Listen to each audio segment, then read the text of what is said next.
Hello बच्चों। आज 5 जून है और 5 जून को पूरे विश्व भर में पर्यावरण दिवस मनाया जाता है। अब आपके मन में ये सवाल ज़रूर उठा होगा कि आखिर पर्यावरण है क्या? पर्यावरण दिवस क्यों मनाया जा रहा है? बहुत से बच्चों ने पर्यावरण के बारे में अपने पुस्तक में तो पढ़ा ही है। फिर भी कुछ छोटे-छोटे बच्चे ऐसे हैं जिन्हें यह मालूम नहीं है कि पर्यावरण है क्या। वे पर्यावरण को किसी अन्य नाम से जानते हैं कि यह पर्यावरण का मतलब है परिवेश या वातावरण जहाँ हम रहते हैं। पर्यावरण को और भी सरल तरीके से, संक्षिप्त तरीके से मैं आपको समझाना चाहती हूँ कि पर्यावरण में 2 शब्द का संयोग है, परि और आवरण।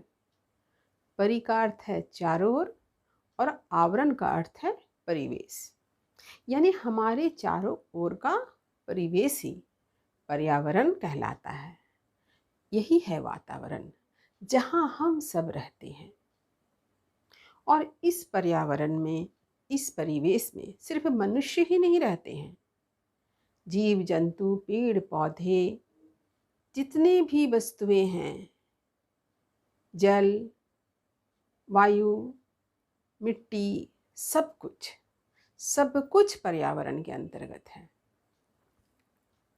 तो पर्यावरण को हम कैसे परिभाषित कर सकते हैं? पर्यावरण है क्या? तो इस परिवेश में क्या क्या है? वनस्पतियां हैं, मानव जाति के साथ साथ जितने भी सजीव हैं उनके क्रियाकलाप, साथ ही साथ भौतिक परिसर, वायु, जल, मिट्टी, पेड़ पौधे, जीव जंतु, उनकी समस्त गतिविधियां और उनके परिणाम सभी परिवेश के अंतर्गत शामिल किए जाते हैं। अब तो आपको समझ में आ गया होगा कि ये परिवेश या वातावरण क्या है, यानी जहाँ हम रहते हैं। सीधे सरल शब्दों में आप यही कह सकते हैं। अब आपके मन में यह सवाल आएगा कि आज परिवेश की बात क्यों हो रही है? आज सारे संसार में पर्यावरण दिवस पालन क्यों किया जा रहा है? तो इसका कारण है, और इसका कारण यह है पर्यावरण की बिगड़ती दशा। दिन प्रतिदिन हमारा पर्यावरण जो है प्रदूषित होता जा रहा है। हम प्रकृति की संतान हैं, स्वामी नहीं। ये कथन पूर्णतः सत्य है। प्रकृति हमारी माँ है, यह हमारा भरण पोषण करती है, लेकिन हम इसके बदले में प्रकृति पर अधिकार जमाते आए, अपना प्रभुत्व स्थापित करते हैं। धरती पर उगे अन्न हमारा पेट भरते हैं, कल कल बहती जल की धारा हमारी प्यास बुझाती है, शुद्ध हवाओं में हम श्वास लेते हैं। इसके बदले में हमने प्रकृति को दिया क्या? सिर्फ प्रदूषण। और इसका कारण है हमारी लालसा। और यह लालसा जीवन में ज़्यादा से ज़्यादा पैसा कमाने की, आगे बढ़ने की, और इसी लालसा ने हमें आज पतन के गर्त में धकेल दिया है। आज चारों तरफ जल की विकट समस्या है, वायु प्रदूषित हो रही है, तरह तरह की बीमारियां फैल रही है, जिसमें आप सभी जानते हैं कोरोना भी एक है। यह सब कुछ मानव जाति का अंत करने के लिए पर्याप्त है। यदि आज हम इन सारी बातों पर विचार ना करें, इनको सुधारने के लिए अगर हम कोई ठोस कदम ना उठाएं, तो हमारा जो पर्यावरण है वो उसकी हालत इतनी बदतर हो जाएगी कि कोई भी यहाँ पर जीने लायक ही नहीं रहेगा। क्योंकि ऑक्सीजन की कमी हो जाएगी, जल प्रदूषित हो जाएगा, जल पीने लायक नहीं बचेगा, धरती खेती योग्य नहीं रहेगी, तरह तरह की महामारी फैलेगी। तो आप ही सोचिए मानव जाति कैसे अपनी रक्षा कर सकेगी। भारतीय संस्कृति में पेड़ पौधों का विशेष महत्व रहा है। इन्हें देवी देवता का रूप मानकर इनकी पूजा की जाती है। हम लोग सभी देखते हैं प्रत्येक के घर में तुलसी का पौधा जरूर पाया जाता है। सबके आंगन में तुलसी का पौधा सुशोभित होता है। इसके साथ ही साथ आम, पीपल, बरगद इत्यादि न जाने कितने पेड़ों की पूजा की जाती है। ये पूजा करना, ये तो धर्म की बात हो सकती है, लेकिन इनका उद्देश्य जो था पेड़ की रक्षा करना था। पेड़ जो है ऑक्सीजन तो देती ही है, इसके साथ ही साथ तरह तरह की औषधियाँ भी देती है, जो मनुष्य जीवन को बचाने के लिए काफ़ी कारगर सिद्ध होती है। समय के साथ साथ हम लोगों ने तरक्की के नाम पर पेड़ कटवा दिए, ज़मीन को बंजर बना दिया, औद्योगिकरण हुआ, तरह तरह के उद्योग धंधे स्थापित हुए। लेकिन इसका परिणाम क्या हुआ? इसका परिणाम हुआ जल प्रदूषण, वायु प्रदूषण और इसके साथ ही साथ मिट्टी प्रदूषण भी, ध्वनि प्रदूषण भी हुआ। तो अब समय आ गया है कि जब हम इन सारे कारणों को जानते हैं तो क्यों नहीं इन कारणों को दूर करने के उपाय करें। क्योंकि कारणों को जब हम दूर करेंगे तभी तो हम प्रकृति के साथ सामंजस्य स्थापित कर सकेंगे। जब हमें यह ज्ञात है कि उद्योग धंधे या कल कारखानों की स्थापना होने से उससे निकलने वाला धुआं वायु को प्रदूषित कर दिया, कारखानों से निकलने वाले जल जो है वो नदी को प्रदूषित कर दे रहा है, तो हमें यहाँ सावधान होने की आवश्यकता है। हमें यहाँ एक उपाय करना होगा। जहाँ पर उद्योग धंधे स्थापित हों, जहाँ पर उनके कर्मचारियों के रहने का जगह हो, वहाँ पर अधिक से अधिक पेड़ पौधे लगाए जाएं। मैंने देखा है ऐसा कि बहुत जगह बहुत सी कंपनियां जो होती है अपने कर्मचारियों के रहने के लिए जो टाउनशिप बनाती है, वहाँ पर पेड़ पौधे प्रचुर मात्रा में लगाती है, हरियाली फैले रहे। इसके साथ ही साथ कारखाना से निकलने वाला जो विषैला गैस है उसे पेड़ पौधा अवशोषित करे, हवा शुद्ध रहे और एक प्रकृति के साथ सामंजस्य स्थापित करे। उद्योग धंधे को बंद कर देना इसका कोई समाधान नहीं है, क्योंकि उद्योग धंधा को अगर हम बंद कर देते हैं तो बेरोजगारी हो जाएगी। हमें देश की तरक्की भी चाहिए, मानव की भी तरक्की चाहिए, इसके साथ ही साथ प्रकृति को भी स्वच्छ बनाए रखना है। तो उद्योग धंधा को बंद कर देना, कारखाना बंद करना यहाँ उपाय नहीं है। उपाय है पेड़ों को अधिक से अधिक लगाना। जहाँ कारखाना है वहाँ के परिसर में, जहाँ पे लोग रहते हैं उस परिसर में अधिक से अधिक पेड़ लगाए जाएं, ताकि प्रकृति के साथ एक संतुलन स्थापित हो सके। अब एक और बात, जब हम जानते हैं कि पेड़ पौधे हमें औषधि प्रदान करते हैं तो हमें क्या चाहिए? हमें चाहिए कि हम अपने घरों में अधिक से अधिक औषधि युक्त पौधों को लगाएं। इससे औषधि तो मिलेगी ही, साथ ही साथ हमारा वातावरण भी स्वच्छ रहेगा। लोग अपने घरों में, बालकनी में, छत पर, जहाँ भी थोड़ी सी जगह हो वहाँ गमले में छोटे छोटे पौधे को ज़रूर लगाएं। छोटे छोटे पौधों की हरियाली, उसमें खिलने वाले फूल मन को प्रसन्नचित्त तो रखेंगे ही, इसके साथ ही साथ हमें शुद्ध वायु भी मिलेगी। पर्यावरण को प्रदूषित करने में एक और चीज़ है जिसका मैंने अभी तक उल्लेख नहीं किया, लेकिन उसकी भूमिका अहम है, वह है प्लास्टिक। प्लास्टिक ने पूरे पर्यावरण को प्रदूषित किया। वे प्लास्टिक के बैग में सामान लेकर अपने घर आते हैं, सामान निकाल लेते हैं और प्लास्टिक को बाहर यूं ही खुले में फेंक देते हैं। चिप्स के पैकेट, बिस्किट के पैकेट को भी इधर उधर जहाँ तहाँ फेंक दिया जाता है। ऐसा ना करें। प्लास्टिक का उपयोग अगर आपको करना है तो उसे उपयोग लाने के बाद उसे कचरे के डब्बे में फेंकें। देखिए, प्लास्टिक का उपयोग बंद नहीं हो सकता, क्योंकि प्लास्टिक में सामान लाने में लोगों को सुविधा होती है। तो आप यह सुविधा हमेशा पाएं, इस सुविधा का उपयोग कर सकें, इसके लिए आपको प्लास्टिक को सही जगह पर फेंकना होगा। जहाँ तहाँ प्लास्टिक के डब्बे, प्लास्टिक के बैग, चिप्स के पैकेट को फेंककर आप अपने परिवेश को गंदा बना ही रहे हैं, प्रदूषण भी फैला रहे हैं। तो आप यहाँ पर सबसे अच्छा उपाय यही कर सकते हैं कि प्लास्टिक को उपयोग लाने के बाद उसे डस्टबिन में फेंकें। इससे आपका वातावरण भी साफ रहेगा। वायु प्रदूषण की जब बात हो रही है तो आप लोगों ने देखा है कि आज वाहनों की संख्या दिन प्रतिदिन बढ़ रही है। क्यों बढ़ रही है? क्योंकि वाहन का उपयोग करके लोग एक जगह से दूसरी जगह जल्दी पहुंच सकते हैं, उनका काम जल्दी हो जाता है। तो वायु प्रदूषण को रोकने के लिए क्या किया जाए? वाहनों को बंद कर दिया जाए? ये नहीं हो सकता ना। वाहन तो चलेंगे ही, क्योंकि आपको काम समय पे करना है, जल्दी करना है, किसी जगह जल्दी पहुंचना है, तो आप तो वाहन का उपयोग करेंगे ही।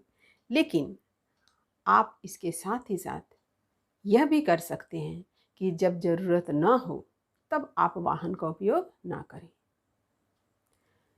कहीं नज़दीक जाना है तो पैदल जाएं। स्कूटी, बाइक, कार का इस्तेमाल तभी करें जब आपको कहीं दूर जाना हो। इससे क्या होगा? वाहन का उपयोग भी होगा और वायु प्रदूषण भी धीरे धीरे कम हो जाएगा। और सबसे बड़ी बात, अपने पर्यावरण को बचाने के लिए सबको जागरूक होना अत्यंत आवश्यक है।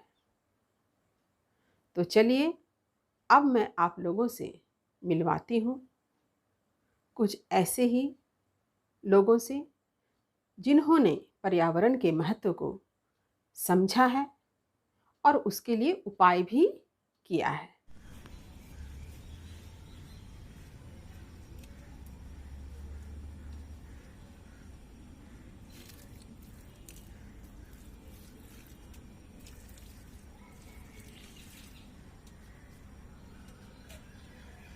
मेरा नाम है आरोही शर्मा, मैं दुर्गापुर में रहती हूँ। पेड़ पौधे लगाने चाहिए क्योंकि उससे हमें बहुत सारी फ्री में ऑक्सीजन मिलती है, भोजन मिलते हैं, फ्रूट्स, वेजिटेबल, और हमें कपड़े मिलते हैं और हमें धूप से बचाते भी हैं पेड़ पौधे लगाने चाहिए क्योंकि धरती हरा भरा रहता है और गार्डन भी हरा भरा रहता है। Thank you. पेड़ हमारे जीवन में बहुत महत्वपूर्ण भूमिका निभाती है। ये हमारे वातावरण और मनुष्य जाति में गहरा प्रभाव डालता है। पेड़ हमारे जीवन में बहुत आवश्यक होती है क्योंकि इसी से हमें ऑक्सीजन प्राप्त होती है। पेड़ से हमें छाया, फल, फूल इत्यादि प्राप्त होती है। इसका ध्यान रखना हमारी जरूरत नहीं, इसका हमारा कर्तव्य है।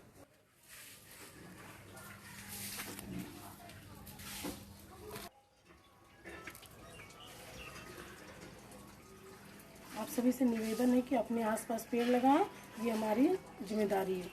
नमस्ते, मैं पूजा कुमारी यादव। मैं आप सभी से एक महत्वपूर्ण विषय पर बात करना चाहती हूँ। आप सभी देख ही रहे हैं कितने सारे प्लास्टिक फेंके हुए हैं। तो चलिए आज हम इसे कुछ हद तक साफ करते हैं। हम सभी को अपना वातावरण साफ रखना चाहिए। आप सभी से हाथ जोड़ के निवेदन है कि अपने आसपास की जगहों को साफ रखें। हेलो फ्रेंड, आज पर्यावरण दिवस है। तो पर्यावरण दिवस के अवसर पर मैं यही कहना चाहती हूँ कि पर्यावरण को सुरक्षित रखना ही हमारा कर्तव्य है। तो इसके लिए हमें पेड़ पौधे लगाना बहुत ही ज़रूरी है। ज़्यादा से ज़्यादा हम पेड़ पौधा लगाएं। इसका एकमात्र कारण है कि पेड़ पौधा यदि नहीं रहेंगे तो हमारा पृथ्वी का जो संतुलन है वो बिगड़ जाएगा और प्राणी जीवित नहीं रह पाएंगे, चारों ओर हाहाकार मच जाएगा। जिस प्रकार आज हमारे देश में ऑक्सीजन का हाहाकार मचा हुआ है, इसलिए पेड़ पौधा लगाना बहुत ही ज़रूरी है। तो आप इसे कहीं भी लगा सकते हैं, चाहे वो आपका बागीचा हो, चाहे वो घर का आंगन हो, चाहे घर का छत हो, चाहे सड़क का किनारा हो, या हमारे जैसा एक छोटा सा बालकनी आप लोग देख ही रहे हैं। एक छोटे से बालकनी में भी किंतु आप पेड़ पौधों को लगा सकते हैं। तो पेड़ पौधे लगाने से क्या फ़ायदे हैं? पेड़ पौधे लगाने से हमें ऑक्सीजन मिलेगा, साथ ही साथ क्या है, शुद्ध हवा हमें मिलेगी, और कुछ पेड़ पौधे जो हमारे औषधि के काम भी आते हैं। यहाँ पर आप देख ही रहे हैं एक तुलसी का पौधा है। ये तुलसी का पौधा जो पूजा के काम में भी आता है, साथ ही साथ ये औषधि के काम में भी आता है। सर्दी, जुकाम, खांसी, आपके प्रतिरोधक क्षमता को बढ़ाने में काम आता है, आपके एंटीऑक्सीडेंट को बढ़ाता है। ये सारे काम किंतु तुलसी का पौधा करता है। तो इससे ये साफ पता चलता है कि हमें किंतु पेड़ पौधे लगाना बहुत ही ज़रूरी है। तो मैं यही कहना चाहती हूँ आज का दिन कि चलिए हम लोग अपनी सुविधा के अनुसार से ज़्यादा पेड़ लगाएं। धन्यवाद। Our Earth is warming up and oceans are rising, causing massive destruction. This is a climate emergency. Millions of people are acting, and we should join them too by keeping ourselves aware of how important is a drop of water or a tree can be, how effective it would be if we reduce the use of plastic. This is no time for blaming others. This is time for act. Our existence is not a coincidence. We are born for this time. We have the power, the determination, the capacity to be the generation that can restore Mother Nature back to balance. Thank you. Hello. पर्यावरण को स्वच्छ और प्रदूषित रहित बनाना हम सबका दायित्व है। आज हम सब देख रहे हैं किस तरह से जलवायु में परिवर्तन हो रहा है, ऑक्सीजन की कमी हो रही है, जंगल जो है कट रहे हैं, बहुत से जंगलों में आग लग गई है। तो इस तरह से हम लोग देख रहे हैं कि पूरे विश्व से जो है हरियाली धीरे धीरे करके समाप्त हो रही है, और ये हरियाली का समाप्त होना ही एक बहुत बड़े संकट का जो है वो संकेत है। तो हरियाली को बनाए रखने के लिए, इस धरती को हरी भरी बनाए रखने के लिए हम लोग क्या कर सकते हैं? हम लोग एक छोटा सा कदम उठा सकते हैं। जिसके पास जितना जगह है, किसी के पास अगर छोटा सा आंगन है, किसी के पास छोटी सी बालकनी है, किसी का छत है, तो वहीं पर वो गमले में छोटे छोटे पौधों को लगा सकते हैं। आप स्वयं यहाँ देखिए कि यहाँ पर बहुत छोटा सा जगह है, और इस छोटे से जगह में तरह तरह के पौधे को लगाया गया है, ताकि यहाँ की हरियाली जो है वो भी बरकरार है। हम सब जब इस फूल को, खिले फूल को देखते हैं तो हमारा मन भी प्रसन्नचित्त होता है। यहाँ पर आप देख सकते हैं, देखिए कुछ फूल के पौधे हैं, यहाँ सब फूल के पौधे हैं। देखिए ये तुलसी के पौधे हैं, ये फूल के पौधे हैं, ये गेंदा का फूल है, बैगन का पौधा है, बैगन भी फला हुआ है। इसके साथ ही साथ देखिए ये हरी मिर्च का पौधा। तो इस तरह से आप घर के गमलों में फूल भी उगा सकते हैं, थोड़ा बहुत सब्जी भी उगा सकते हैं। तो ये आपके ऊपर है कि आप कैसे संसार को प्रदूषण रहित करने के लिए क्या कदम उठाएंगे। लेकिन आप एक छोटा सा कदम उठा ही सकते हैं कि अपने घरों के कहीं पर भी आप गमले में पौधे लगा सकते हैं। आज हम किसी को दोष देने से अच्छा है कि हम खुद ही प्रयास करें, और इस प्रकार हम सब के द्वारा बढ़ाया गया एक छोटा सा प्रयास ही, छोटा कदम ही एक सफल प्रयास बनेगा। और मैं उम्मीद करती हूँ कि अंत में हमें ही सफलता मिलेगी, और हम संसार को, यानी इस पर्यावरण को प्रदूषण मुक्त करने में सफल हो सकेंगे। धन्यवाद।